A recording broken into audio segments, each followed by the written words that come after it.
Hey, you got me? Finally, it works. Holy shit. Oh my God. Nice. Nice. Sorry about that, dude. Nah, it's my fault. I don't know why it didn't work. All good. Okay, Uh, cool. Just so you know, I gotta leave. I can chat for as long as you want, whatever you got. I gotta leave probably like 5:30. oh yeah, that's fine. Okay, cool. Yeah, Yeah, that's yeah. good. I gotta go pick up my kid after school. But other than Yeah, that, it's good all to fine. go. Whatever Yeah, you got, man. yeah, it's fine. Cool. Welcome to episode 2 of the podcast. Today we have Adam Jones of WEEI, formerly of 98.5 The Sports Hub. First off, sorry for the delays. Episode 1 of Chris Narcan, everything was fine.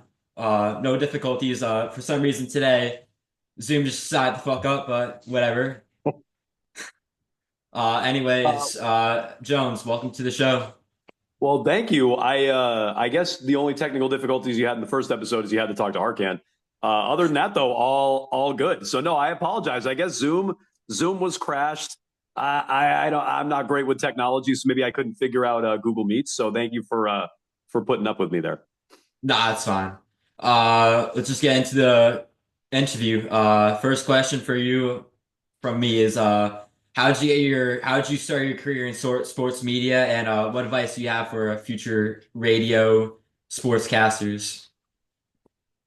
Okay, so I started. I went to Northeastern. I grew up in Northern Vermont, small town, and I kind of thought, I like sports. I like sports radio. I wanted to know how to work in sports, and like I said, I like talk radio. I always listened to it, especially when I would visit family in the Boston area. I'd listen to WEEI, big show. When we could pull it in Vermont, which we could when I was a kid, I'd get some WFAN, like Mike and the Mad Dog, stuff like that. So I always liked that. I gravitated towards it. And I went to school at Northeastern thinking that's what I wanted to do. And then I kind of got to the end of my freshman year at Northeastern and I realized that the whole year had gone. I didn't really do anything with student radio. I didn't really do anything with internships. And so I'm like, okay, I should get involved and try to, get some real world experience in radio. I worked at a tiny radio station in Vermont called WMOO, Moo. I worked there. I, voiced some stuff. I did a lot of editing. I broke in there. I went back to Northeastern my sophomore year. I started with student radio, started doing a talk show, did some play by play, did a bunch of behind the scenes stuff, editing, producing, stuff like that. I got an internship at what was 890 ESPN, which was an ESPN radio station at the time. It was a startup. Mike Felger had his first, drive Hell time yeah. show there. And so I got a foot in the door there as an intern, and from there I kind of worked my way up to the Sports Hub and then WEEI. So that's kind of the short story of how it went. Nice. How did it like feel like early on? Like, for example, when you're working with Mike Felger, he's one of the more well-known For talk show sure. hosts in Boston. How did it feel like early on? How did that feel? So then, I mean, look, I was an intern, right? I was whatever, 20, 19, 20 years old, whatever I was when I started at 890. And, I knew Felger, I read him in the Herald at the time. He was still working as a full-time Patriots beat writer slash columnist, whatever it was, at the Herald. I knew him from WEI, just listening. He would fill in on the big show. But I didn't know a ton about him or how the show worked. And I love that show. Like at 890, I was like, oh, this is really like a real, what I thought would be like a competitive show to the big show. I thought people would really like it. Small station, bad signal, not a lot of resources like he eventually got at the Sports Hub. Like I think the quality of that show, uh, and maybe he would disagree, but I think the quality of that show was really high. And I just think there were some things working against it. Again, the signal, the resources, he wasn't with Maz yet. But I think the quality of that show was really high. And I could see that, even though I was young, you could see that pretty early on. There was like an appetite to do a show the way Mike did a show, which was, I would say, a little more critical than the way Glenn did his show, which I also really liked. But I think there was an appetite for that. And I think when it didn't work out and he went back to EI and he got a chance at the Sports Hub, he was like really ready to go. And I think, when I saw the Sports Hub was bringing him in and they were bringing in Tangway at the time and Zoe and Maz, I thought the station really had a chance and I wanted to get involved when the station started. Nice, nice. Just a side note right here. Whenever you're on with Mike Felger for NBC Sports Boston, it's usually amazing. Uh, Usually an I'm argument doing it. breaks I'm doing out it tonight. I'm doing it tonight. tonight. I'm on an email chain with him Actually, right now. So we're prepping for all the show right, tonight. bet, Yeah. bet. I'm gonna tune in. Usually it's fucking hilarious. I'm not gonna lie. Anyways, like I'll every single time you're on there, like something hilarious happens. But anyways, All right. Fingers crossed. second question. Throughout your media career, you've been known as a very positive guy. You know, on the Bruins, Celtics, Red Sox, Patriots. Your favorite athletes are Jackie Bradley Jr., Marcus Smart, Patrice Bergeron. Definitely. What makes you have this like outlook on Boston sports, and why are you so positive? Uh, so it's funny. We just in talk radio, we talk to a lot of fans, right? Over it's a big thing, phone calls. I think we have a pretty unique um, ability to get a good pulse of where the fan base is at. And just early on with really, well, especially Smart and Bradley. And it's funny, we just had Jackie Bradley on the Yeah, I the saw that. our That show, was Jones that and was pretty Keefe, good. and it was funny. Sometimes you got to roll with the punches, and he took the high road. He had every opportunity to a not want to do the interview and b be a dick about it, but he was really cool. And I wouldn't have blamed him at all if he didn't want to do it or wanted to be a dick, and he wasn't. So no, just early on, I remember vividly. Bradley was really struggling, specific to him, and I was on a Saturday. I was doing weekends at the time, in addition to the night show at 98.5, and I think he had like two or three extra base hits, maybe two home runs in a game on a Saturday. And we were on and we were just kind of talking about it. And we are just getting tons of calls, like tons of calls. Like, oh, he's going to hit. He's a stud. He's going to be this great player. And I'm This was like, like I don't see it. 2015, right? Yeah, it was. I don't know if it was his first year when he first came up. I honestly can't date it. It was probably later than when he first came up, which I think was 2013. He got sent down, didn't hit, came back up, didn't hit. And then this was like one random day. And, if memory serves, he kind of got hot from there, which he would tend to do in his career. Late August, early September, he got hot. I just started battling with fans and I got dug in like right away with him. And I think that's kind of where it comes from. It's not anything about Bradley, specific to him. It's not anything about Marcus Smart or Bergeron or anyone. Cassis is kind of a hot button guy now. It's not specific to any of those guys. It's kind of how fans talk about them and how perceptions get out of whack. And, it's just kind of calling that inconsistency or exaggeration or whatever it is out. And then you kind of get, selfishly dug in on a take. I think it's as simple as that. Yeah. As I mentioned earlier, how did it feel to go from the Sports Hub to WEEI? Obviously, with the Sports Hub, you were very successful. Usually came first in the ratings. How did it feel to go from one station to another? Well, I mean, I was ready for something new. I didn't dislike my gig. But, nights, I have a son who, at the time would have been about to go to kindergarten, or just about to go to kindergarten. He's in first grade now. So just at a certain point, like when I first got the gig, it was exciting. I wanted to work every day in Boston. I got a chance to do that. I did nights for 10 years. And, it was a good way to marry up a new challenge, which I did want, and also a way to kind of accommodate the family, see my son after school. Like after this I can go pick him up when he's done with his after school program. I can drop him off in the morning. So just selfishly I got to do that. More money, better perks, things like that at EEI, which is always good as well. And like I said, I wanted a new challenge. I got to go head to head with Felger and Maz. Didn't work. It was a challenge that I failed at effectively. The Jones and Mego show didn't work. You mentioned we came in first a lot at night. Jones and Mego didn't do that. But I'm happy I took the swing. And I think Keefe and I now in middays, different day part. I'm Yeah, you back with guys are doing a somebody I lot work better, I with. heard. Yeah, I'm working with somebody I work with, a decade ago that I always enjoyed working with. He took the opportunity to go EEI, whatever it was, 7 or 8 years ago, and he's had his successes at EEI now. And I think our first book was better in the fall. Ratings are kind of measured quarterly. So in the fall, we did better, not what we want. This one, we're going to get the full book early next week, and I think we're pretty encouraged by where we're going. So I'm enjoying the show. It's a new challenge. I think we're doing better with the challenge, and yeah, hopefully people like it. I've been enjoying Jones and Keefe quite a bit. Yeah. Obviously, when you go up against like a powerhouse like Felger and Maz, it's very challenging to outtake their spot. But overall, honestly I haven't been listening as much because obviously I'm in school when the midday show is happening. But hopefully you guys are doing well. Next question.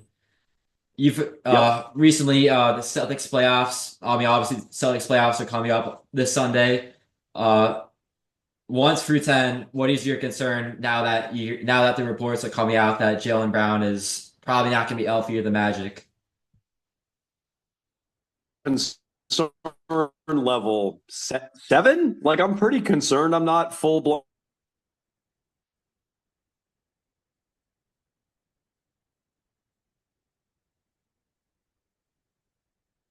here over and over from the second they won the title last year, the day after the parade, like whatever it was. How would they not repeat? Right? It's a question we started. Have all the talent, everybody signed. They just won. They rolled over everybody. What's the one thing that would prevent them from winning again? I think we all agree it would be injuries. And the Yeah. guy who was the NBA Finals MVP, the Eastern Conference Final MVP, an All Star, he was All NBA a year ago. He's not going to make it this year. But one of their better players is hurt, and I think he's going to play through it. Like I don't think he's going to miss time. I don't think, but if he's not 100%, what is he? Is he the Jaylen Brown from March where he averaged 18 a game and didn't look right? I think they're not going to be as fortunate for the Cavs without Donovan Mitchell or the Heat in the first round a year ago without Butler. I think you're going to have to go through some full strength teams. I think the Cavs are way better. OKC in the finals, if you get them, and they got to get out of the West. There's no guarantee they get there, but they beat the Celtics twice head to head. They're really good. They have one of the best scoring differentials in the history of the league. They won 68 games. Like if Jalen's not healthy, I don't think they can repeat. And so if he comes out and he looks good against Orlando, or he looks like he improves against the Knicks and Cleveland and everybody else, or whoever they get going forward, then that number would come down. But right now, before we see him and we know, and based on what we saw most recently, I'd be a pretty high level of concern. Let's call it a 7. For me, it's around 6, maybe 5. I mean, obviously, even without Jaylen Brown, they're gonna go past the Magic. Knicks, Yeah. I'm not concerned about, but if Jaylen Brown isn't healthy versus the Cavs, that's a serious challenge, at least in my opinion. No, I agree. And then you have the wild card of like, I mean, is Porzingis going to make it healthy? Like he Yeah. struggles to stay on the court. Like that's another guy who like I'm already always concerned about. And I don't think they need him. They proved they didn't need him a year ago, but in the OKC matchup, a team with size, or even a team like Cleveland, who has some size, they scare me less. But yeah, I think you already have that wild card, and then you add Jalen on top of it. All of that should be concerning. It doesn't mean they can't win, but I'm concerned about it. Yeah, absolutely. By the way, my internet, I mean, I can still hear you obviously, but currently my internet connection is a little bit unstable. I can still hear you, but like if I'm a little bit delayed in responding, then that's the reason why. No worries, all good. All right. Uh, the Red Sox just lost the game 16-1. What are your thoughts on that?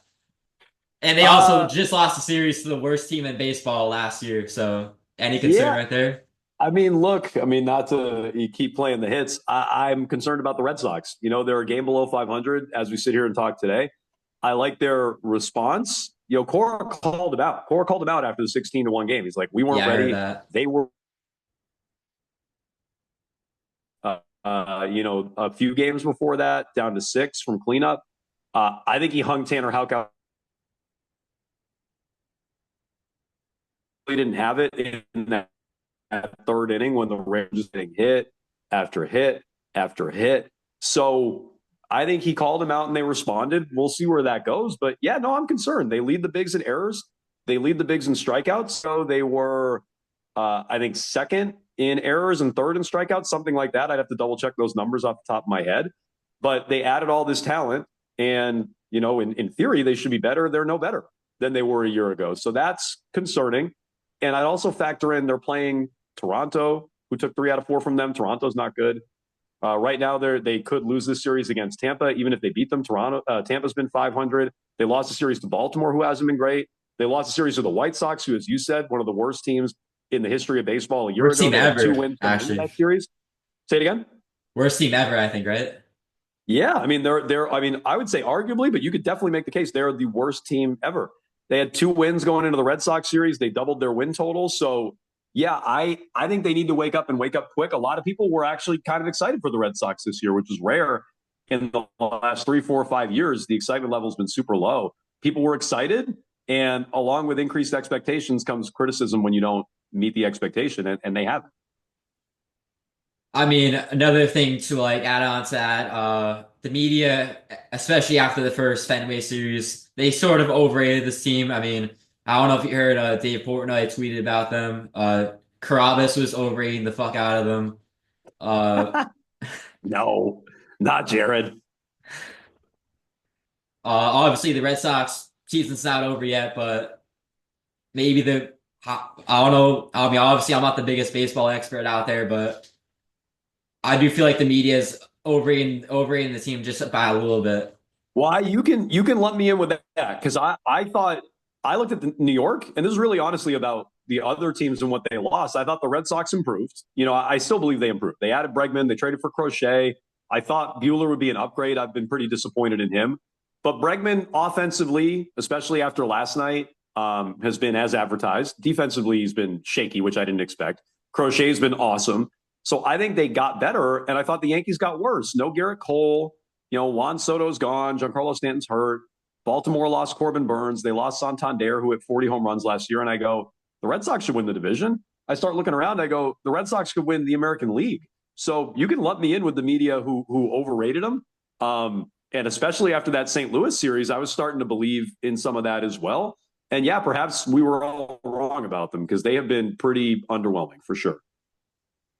To segue into this next question, Sports Vulture, The Dark Knight, where did that nickname come from? Okay. Sports Vulture, I think, was a nickname from a caller to Felger and Maz. I don't know if you know Mike and Woburn, who I've had my battles with over the years, but I'll give him credit. It was a good nickname. I think, if I remember right, this is how I remember it anyway. He called me the Sports Vulture because I'd come in after Felger and Maz and kind of pick at the carcass at night of like whatever they left in their wake during the day. So I think that's where it came from. Dark Knight, I think, was a Tony nickname. I think just I worked at night. Some negative takes in some's opinion. So I think that was a Tony nickname. And Maz has given like quite a few nicknames. He's the one who came up with Beetle, I believe. He's the one who came up with like Sarge for Mike Riley. Like Tony's come up with like quite a few of those nicknames. I think Dark Knight was a Tony nickname. I think. Have you ever watched the films? Yes, I have. Not all of them, or certainly not all the Batman films, but I've seen the Dark Knight one and what is it? Dark Knight Rises. What are Yeah, they? I think I've seen those yeah. two. Yeah, It's the one with Bane in it. I mean Keefe would be mortified that I can't come up with all of these, but yeah, no, I've seen them. I'm not the biggest A movie guy or B superhero movie guy, but I've seen some of those. Yeah. Yeah. Next question. Obviously you've been on the radio for the past 15 or so years. Is that right? Yeah, Um, yeah. That's probably about right. Yeah.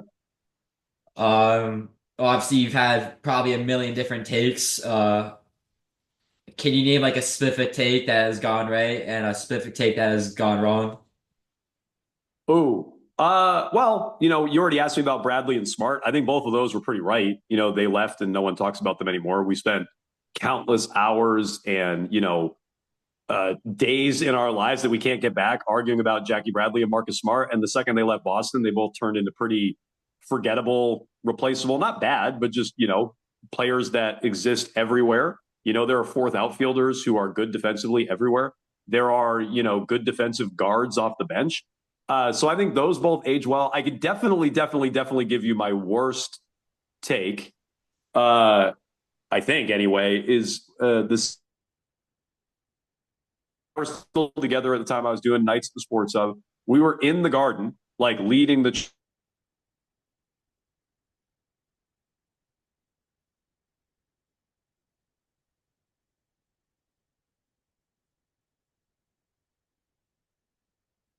who the Celtics are going to trade I'm the sorry, number I three lagged pick out for. for a sec. And at the time, oh no Yeah. worries. So I Oh, was we're saying, just so in the Jalen draft that year, this is my worst take ever for sure. The year where Jalen got booed at the draft, and Keefe and I were like egging it on, and Wick, blew us off for our interviews after that because he wasn't happy about it. Prior to that summer, we spent a ton of time talking about the number three pick, who the Celtics should trade it for. Paul George, Jimmy Butler. I think at the time, like Kevin Love, which at the time, these were big names in the NBA that could have got dealt that felt like all-star foundational players you would deal the third pick for. And I'm going through and I see a story where it's like, yeah, the Celtics may consider trading the number three pick for Nikola Jokic, Oh yeah, I remember or this. Yeah, yeah. the Jokic had played 1 year in the league, something like that. Nurkic may not have even played yet, or maybe they were in the same draft.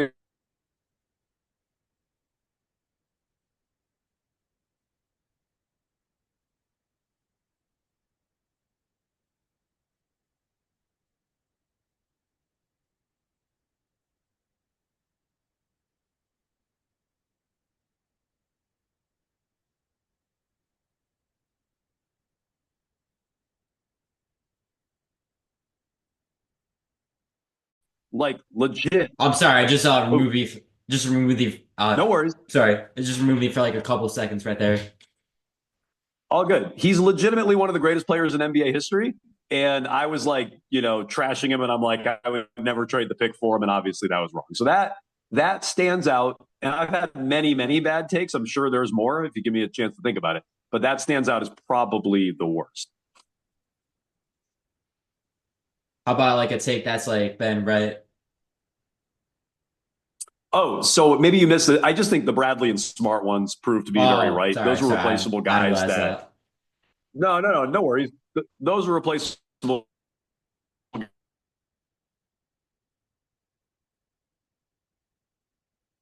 guys who like, really replaceable not Boston. Uh, what is the weirdest call you've ever gotten at like either the Sports Hub or WEEI? Ooh, so when I worked at night, we got a lot of weird ones, prank calls, things like that. Like a real phone call. This guy Ryan in Weymouth, who I love, I've not heard from in a long time. I hope he's doing okay. But Ryan in Weymouth, this is also Keith and I working together. We were talking about whatever. We were talking about the Patriots or something like that.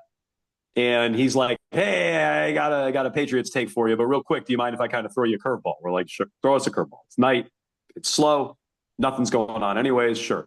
And he goes on this huge tangent about how he was watching some special on, I don't know, who knows, like a deep dive on YouTube. I don't even know where he was watching it, about Dulce, New Mexico, and how aliens live among us, and the government's covering it up. And there was a firefight in Dulce, New Mexico, and this whole thing. And we created, I mean, all kinds of content out of it. We created full on segments and bits and features out of it. We would play the drops nonstop.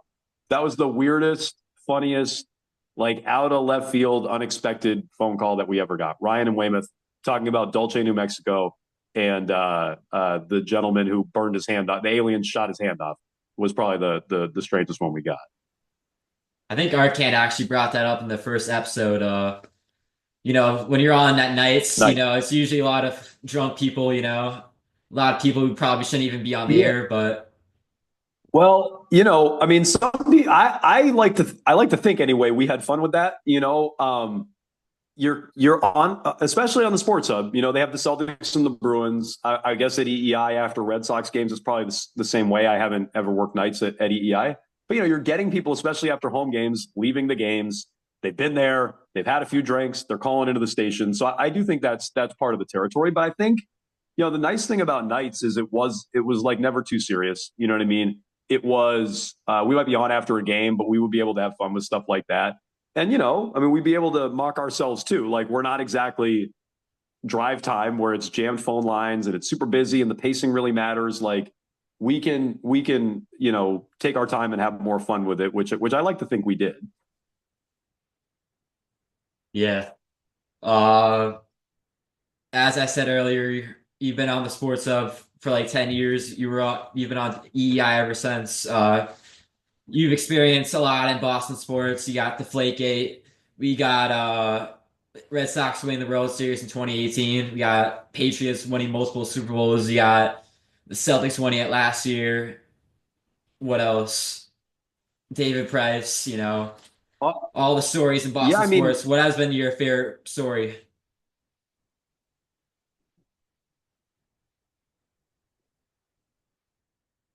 favorite story?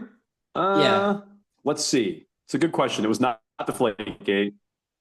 The Flakegate. Uh, I think any of those Super Bowls, especially in the second run with Brady, meaning like the last three. I love the Seattle Super Bowl. Like that was I think the greatest Super Bowl ever played. It wasn't as big of a comeback as 28-3 against Atlanta a couple of years later, but it was the Legion of Boom. Seattle Seahawks was the crazy Malcolm Butler play. It was honestly like legitimately unexpected at that point in time for me. I kind of thought the Patriots were done. Another bad take. But I kind of thought the Patriots were done. I didn't expect them to beat Seattle. They were down in the game. There were crazy plays happening at the end of the game that I thought would work against them. And I thought that was really an unexpected, at the time, championship. And it launched the second part of the dynasty. I thought that was great. I was on the morning after they won 28-3 against Atlanta.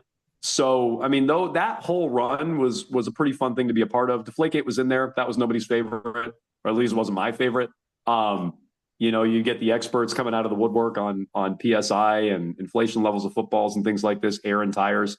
But no, that whole run when at least I had kind of counted the Patriots out, they hadn't won a Super Bowl in going on a decade, and they came back and did it. I mean, I think that was probably the most fun thing to cover.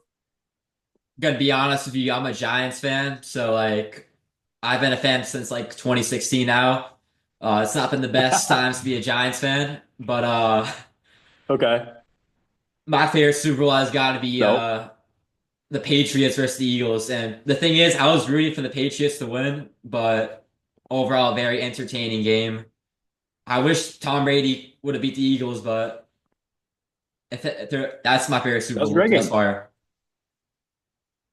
Say No, I mean agreed. that was Malcolm Butler getting benched. I mean that was Gronk. I mean Gronk was dominant in that game. The offense was dominant in that game. But yeah, no, uh, that was not one we look back as fun. I still can't believe Brady lost to Nick Foles, but I would get why a Giants fan would like that. I can't. You're a fan, how old were you in 42? Super Bowl 42. 42. I Young. think I was you. That was the 16, 18 and Yeah, 1 game, right? I was just born. correct. I was like 5 when the Okay, you were Giants won just the born. second time. Yeah, so that Yeah. one that you want to talk. Yeah, yeah, yeah. I mean, you want to talk about a confident fan? I mean, that was like the most cocky we were probably as Boston sports fans, which is saying something because we're pretty cocky fans. Um, but that was one where it was like I don't even think I watched the first half of that game. In fact, I didn't watch the first half of that game like with my friends at my place. We had a bunch of people over for a Super Bowl party. I'm like, I'm watching this at the bar. I'm like half watching. I'm like, they're going to destroy the Giants. They already beat them in week 17. They went to New York and beat them. They're going to beat them again. And yeah, that was another one in a bunch of bad takes. That was another one I didn't see coming. Where was I? I might have just been starting out at 890 around then, but I wasn't really full time in sports media yet. So I was definitely at my like cocky Boston sports fan peak at that point in time. Yeah. I mean, the Patriots had most. I mean, I was barely even alive back then, but if you rewatch the game, the Patriots, they had multiple opportunities to win, but I guess Eli Manning's the luckiest person on planet Earth because if you watch that final drive, I it's pretty insane. mean, that game, that game, I like to give people credit for what they do and not, blame officials and luck and things like that. But there were some kind of crazy plays down the stretch. But, Asante drops a pick that's right in his hands. He should have had it. And Bill came out this week, Belichick, he's got a book coming out, The Art of Winning or whatever he's calling it. And that one of his biggest regrets was he didn't take a field goal in that game in the fourth quarter. He didn't settle for kicking a field goal. He went for it on fourth and long. So I think he said that and not drafting Lamar were like his two biggest regrets in New England. So one of them was related to that Super Bowl. Is that the game that made you the Dark Knight? I mean, maybe I like to say I tell this story a lot. I've told it a bunch on the air, so if you've heard it, I apologize. But I when the Patriots lost to the Packers, this is many many years before you were born. But when the Patriots lost to the Packers in '96, the Parcells Super Bowl, where Parcells was bolting anyway to go to the Jets, Bledsoe, Ben Coates, like all those guys. So I was a big fan. I was in whatever fifth or sixth grade. I don't know what grade I was in, but something like that. And they lost that Super Bowl. That was the first time, like consciously, like I had been alive for the Patriots going to a Super Bowl in '85. I was alive for some of the Bird championships at the end, '84 and '86. I was alive for those. I have no recollection of those. This is the first time I like really rooted for a team that went on a deep run that was playing for a championship and they lost. And yeah, I was just so like not happy about it, like despondent about it in the car going to school the next day. And my dad was driving myself and my sister to school to drop us off. And I was like non-communicative in the back seat, like upset in the back seat. And he's like, you don't need to go to school today. And my sister's like, okay, great. We don't have to go to school. He's like, no, you're going. He doesn't need to go to school today. So that might have changed my outlook on life, was the Patriots losing that Super Bowl. Nice. Uh, Speaking of the Patriots, draft seasons in 2 weeks. Over under 7 wins for the Patriots this year. I'll go over. I mean, it's hard to say before we know who they're drafting. They don't have a left tackle. I think they need help in the receiver room. I'm skeptical Steph Diggs is going to be ready for the start of the year. I mean, if he is, great, but I'm skeptical about that. So I'd go over the 7.5. I mean, teams come out of the woodwork every year. Washington did it last year. Houston did it the year before. It happens routinely. I don't think winning 8 games is a huge ask. I don't think we even winning 9 or 10 is a huge ask. A lot of teams for a team with some holes in the roster, it could. I would go over 7.5 wins. I think Vrabel is competent rather. I think Drake May should make a jump, and I hope that they have more up their sleeve come draft time and they continue to add talent. So I'll go over 7.5. Let's say they win like 5 or 6 games. You think Vrabel's on the hot seat or not? I mean, I don't think so. I did. I mean, I don't know. I guess it depends on how it goes. Like, I didn't really think Mayo was going to be on the hot seat going into last. And I had my opinion on that as we went along. So, I mean, I don't think so. Sitting here today, I think Vrabel's going to get more runway. And I think even if they're losing games, Mayo's problem is they weren't just losing games. Players were, calling out the fans, and coaches were giving inconsistent messaging, and the players were, kind of clapping back at the coaching. And, the whole thing was just a mess. It wasn't just that they were losing, it's that they were a mess. They couldn't stay on the same page. There was no consistent messaging. Like, I think if they won 4 games and they were somewhat competitive and Mayo looked like he had a clue, I think he would have been back for another year. I can't imagine those other things happen with Vrabel. They might win 4 or 5 games. I would predict they win more than that. They might win 4 or 5. I don't think they're going to look incompetent and Vrabel's going to look lost. I wouldn't predict that. I don't Yeah. think he'd be on the hot seat per se. Like he would go to year 2 needing to, up the win total. Yeah, I mean it's pretty hard to do any worse than last year for the Patriots. Uh, my opinion, as a Giants fan, I'd say 7 wins, maybe 8, maybe a wild card appearance, but a lot of things have to go right, especially in a pretty tough division. No, for sure. Uh, For sure. you're the As of right now, you currently host Jones and Keefe on WEI 10 a.m. to 2 p.m. How does it feel to be how does it feel to be at Radio Row this year? Or were you at Radio Row? Oh, so you know what? We didn't go to. Say it again. Were you at Radio? I mean, have you been at Radio Row this year or previous years? No, you know what? I've never been. That's actually on my career bucket list. Things I'd want to do is go to a Radio Row. We kind of thought we would be there this year. It didn't happen. I would have loved to have gone to New Orleans. That's actually, one of the few American cities I haven't been to as well that I would like to. So I could have kind of crossed off 2 birds with one stone there. Didn't happen this year. I mean, I hope we go next year. I would love to go to Radio Row and do that. I've never, and I worked at night. That wasn't a day part they would send. When the Patriots were in the Super Bowl, we'd send mornings, middays, and afternoons. Felger and Maz go every year. I think now Beetle and Zoe go every year. Now that TV's there, they go as well. That wasn't always the case, but I think they do that now. We haven't gone yet. So I've been leaning on management to send us. We haven't gone yet. So hopefully next year or the year after that. But that's something I would actually love to do. I've never done that. And like selfishly, beyond anything for the show, just selfishly in my radio career, that's something I'd like to say that I did. Yeah, yeah. Uh, I have been. I'm gonna be honest with you. I think I said this earlier. I haven't been listening as much recently because I'm in school during 10 a.m. to 2 p.m. Uh, Right, right.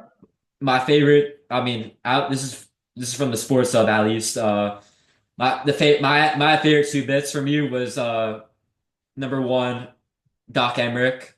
Number two, the Rich Keefe. You know that Rich Keefe bit? That Rich Keefe bit.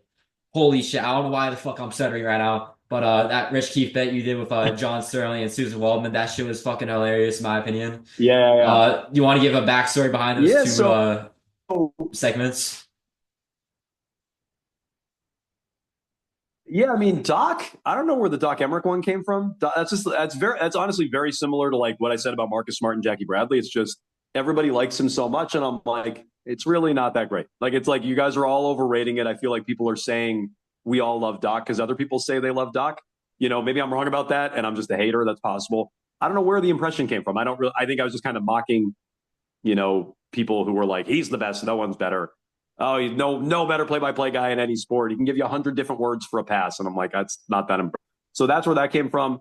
I know the John and Susan one. So when I was at night, Keefe and I were at night, and it was Red Sox Yankees, which at the time was a bigger story. I mean, it was probably like 2012, 13ish, something like that, 2014. So it wasn't 03, 04. It wasn't like the height of the rivalry, but it was 10 years ago. It was bigger than it is now, even.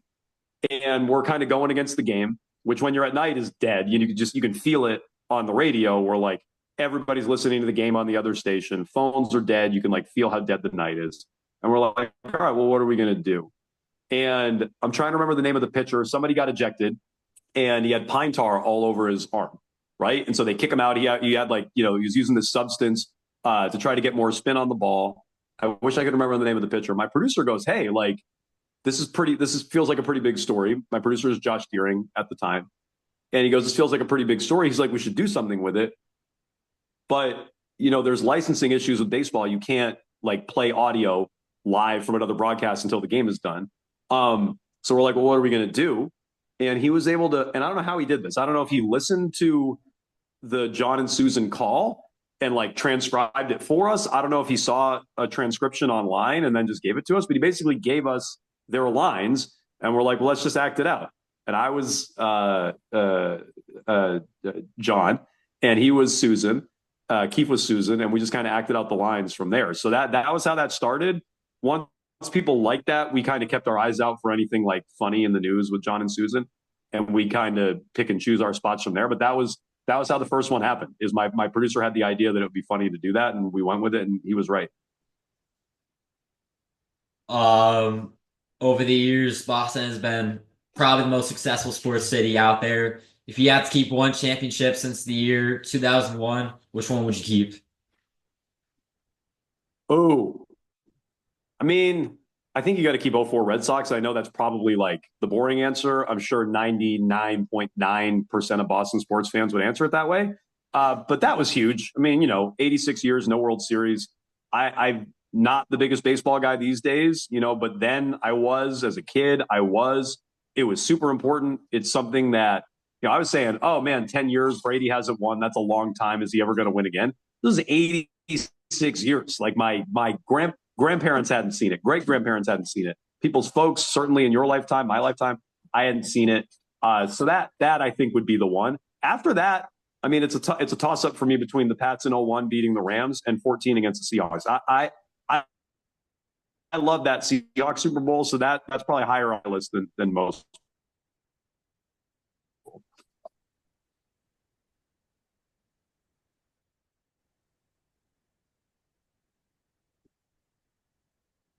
Sorry, there's some technical difficulties again right there. That's why I wasn't able to talk. But last question, since I know you're running out of time, or you're running out of time about 10 minutes from now.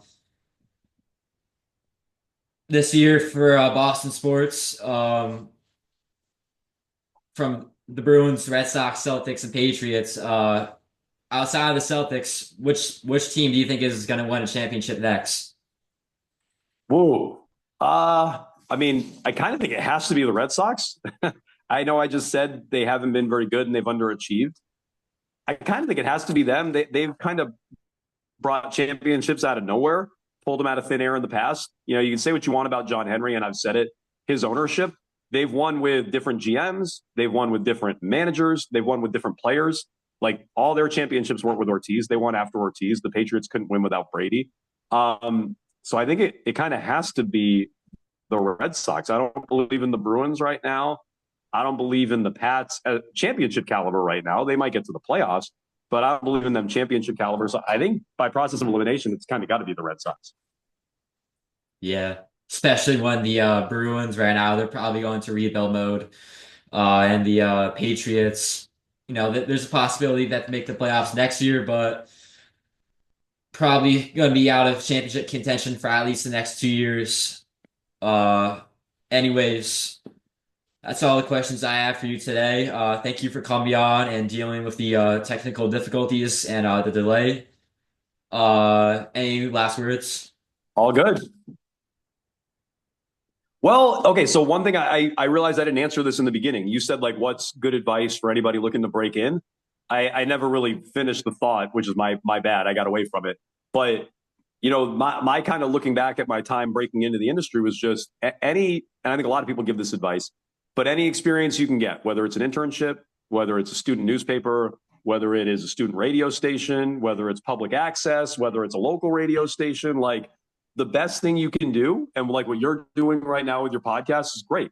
Like you're getting reps. That's like the main thing you can do because whether you're writing or on television or radio, it's really easy for people hiring to be like, can you do it? Like anyone can do talk radio.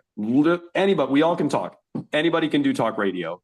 But there is a hurdle to get into the industry where it's like, well, can you show me you're capable of doing it? Can you show me you have a demo? Can you show me you have, you know, recorded podcasts or whatever, or a reel if it's TV, or columns and things, stories that you've written, and you can either do that or you can't in your portfolio or your reel or your demo or whatever. And so I do think that's the most important thing is just get involved in any way you can. I did it with a student radio station and a station back home, but I think what you're doing is a great step. Thank you for that advice, Jones. Thank you for the compliment as well. Thank you for coming on today. Huge fan. I'm not even just saying that because you're on here. I mean, I've been listening to you for the past like what 10 years, probably longer. I mean, you've been on the night show since 2013, and you've been on EEI for the past 2 years, I believe. So I'm a huge fan. I mean, I pretty consistent listener. So if you are able to come out back on in like a couple months or so, that would be greatly appreciated. So yeah, thank you. Yeah, you got you got my email. You got my email. So shoot me an email whenever. Okay. All right. Thank you for coming on, Jones, and have a great night. And make sure to fucking destroy Mike Felger in that debate. All right. Sounds good. All right. Have a great night. All right. Thanks, man. Sorry, I don't know if there were any technical. I might have had a poor connection on my end too. So Pretty sure sorry about that's that. on But me that was because like great. And yeah. Well, I was gonna say I'm dead serious though. You have my email, so whether it's for the podcast or any questions you ever have, just shoot me an email whenever you want. All right. Thank you. All right, no worries. Yeah. We'll talk soon. Yeah. Thank you. All right, see ya. See ya.